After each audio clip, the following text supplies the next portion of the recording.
channel dedicated to the new watch enthusiast and watch consumer.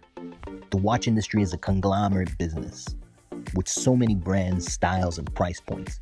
There are so many options to choose from. It can make your head spin, and at times settle for something unsatisfying, like a fossil. But hey, if you like fossils, who am I to judge? Well, my friends, that ends today. In the words of Stallone, this is where the law stops, and I stop. Saga.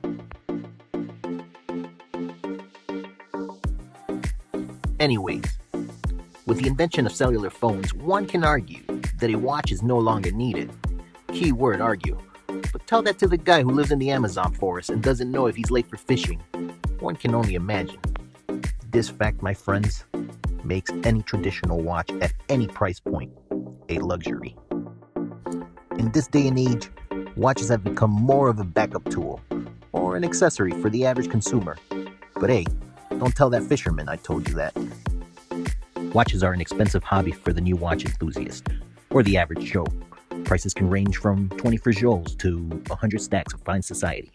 So before you decide to buy a watch, get the most information possible so you can buy a timepiece you will enjoy with no regrets. And people, please, don't just buy a watch because it's an automatic.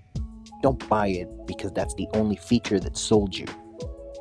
When buying your first watch, ask yourself, what kind of a watch do you want or need? Do you need a sports watch or a dress watch? Like a gentleman with class, or like back in the old days, with a top hat and everything? Do you need a watch that's shock resistant or waterproof? Just in case you're mining cobalt in the mines of Argentina or swimming in the depths of the Marinara Trench or whatever it's called. You know what I mean. Do you travel? Do you need a watch with different time zone capabilities? Maybe you're one of those guys that's going to Mars with Elon. Or do you just need a simple watch to tell time quickly? But why? Because you can't always have access to your phone. This is why a watch is needed. But where to start? Well, let's start with a budget. Your budget is everything, and it will narrow down your selection from brands to design and craftsmanship with quality control. Arm yourself with information before going in to buy a watch. Know what the industry standard is when it comes to materials used to manufacture a timepiece.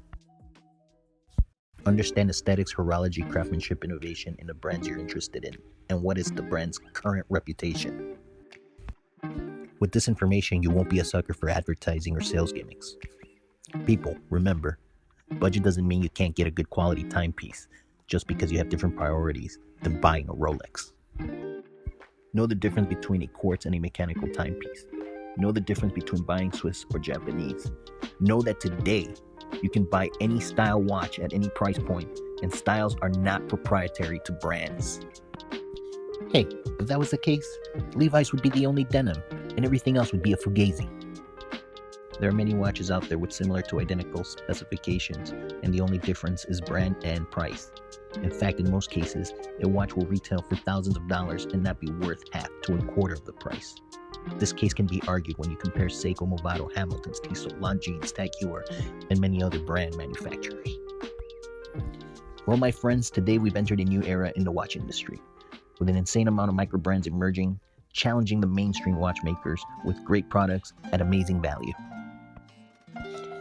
A lot of these micro brands are owned by watch enthusiasts that understand aesthetics, quality, and craftsmanship. They are not pressured by board executives to pump and dump products just to make a quick buck in the name of stock price. They are watch lovers that let their products sell themselves, that make no compromises when it comes to quality at value. New micro brands building their own brands and reputation on quality and not just propaganda. With this comes the era of social media and the honest watch reviewer, giving their raw opinion on the good, the bad, and the ugly. Channels like The Time Teller, giving it to you raw. The Urban Gentry with Watch Horology and Teddy Baltazar, presenting a catalog of new timepieces at different price points. And remember, before you go out there to buy a new watch, arm yourself with information. Like my friend Gordon Gekko once said, Information is the biggest commodity I know. But hey, don't take my word for it. Take his. You got that? Thank you for watching. If you like this video, please like and subscribe for more content.